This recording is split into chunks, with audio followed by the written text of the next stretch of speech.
I started riding when I was 10. My brother had been riding for years before me, and I had always wanted to try it. My dad surprised me with my first bike. I was 7. I rode that bike as much as I could. I didn't know it at the time, but there was a feeling growing inside. It was a love, a passion for riding. When I wasn't riding, I was still trying to involve myself with the sport as much as I could.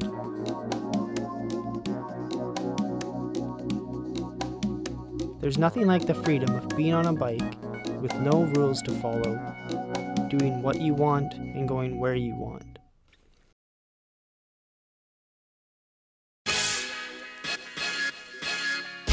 Motocross today has developed into a multi-million-dollar industry and is watched all over the world. So why do so many people ride? And do they share the same passion I have? I went to the local track to find out. I came across Chris, a local racer who is now coaching. I started riding when I was 6 years old. I got home from school and my dad had a Pee Wee 50 there ready to roll for me, and basically 25 years later I'm still in the sport. I raced full time for a while, and as a kid it was all fun, and then it became my job.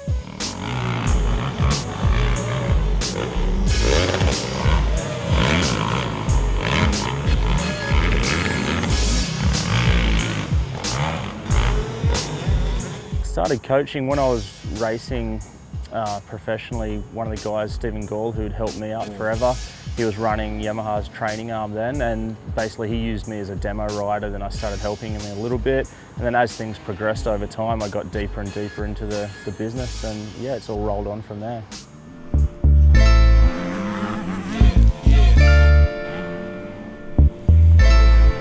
Being an ex-pro racer definitely helps me with my coaching and advice with the kids, and you know, I can tell them from my past experiences what's gone on and the things that I might have changed or did to help me stay in the sport longer or progress quicker. It helps them if they're having a tough time or not enjoying it. You can maybe find out why they're not enjoying it or what's going on, and hopefully fix those problems so they do love the sport more and more.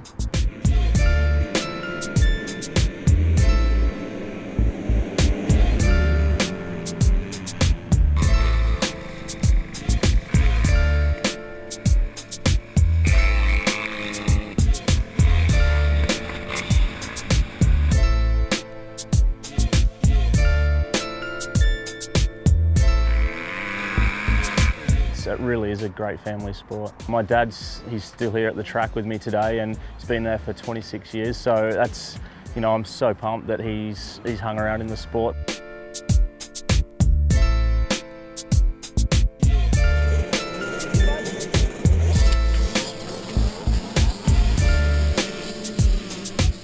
I guess the biggest fear I've got is probably not being the best I can be. I'm not really scared of crashing or injuries or anything like that. I think the biggest fear is what happens after motocross. That's probably scares me the most. I'm not sure what I'd do with my time when I stop riding.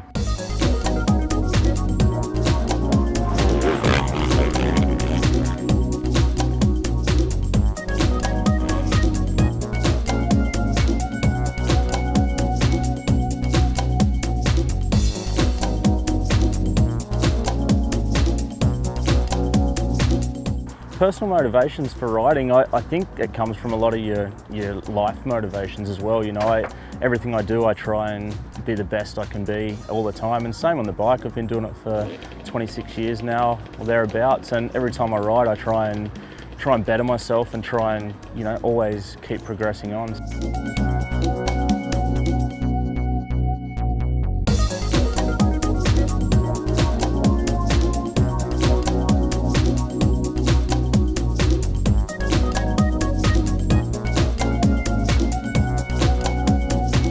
With motocross, I think it's one of the most addictive things in the world. You know, you hear guys say it's one of the most addictive drugs in the world. Although it's not a drug, but it's such a good place to be. A lot of good people, and when you're out riding, it kind of gets rid of all your other worries in life, and sort of you're a bit of a free spirit. So I guess that's why I'm so passionate about it.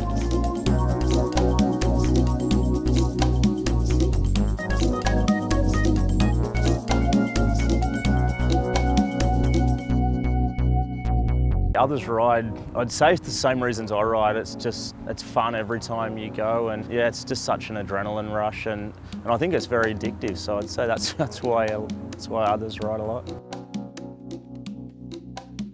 Deciding to put my bike into storage and moving to Australia was one of the hardest things for me to do. Having to give up one passion to follow another is hard on anyone. Motocross is and always will be a great passion for me. I just hope I can share my passion with others.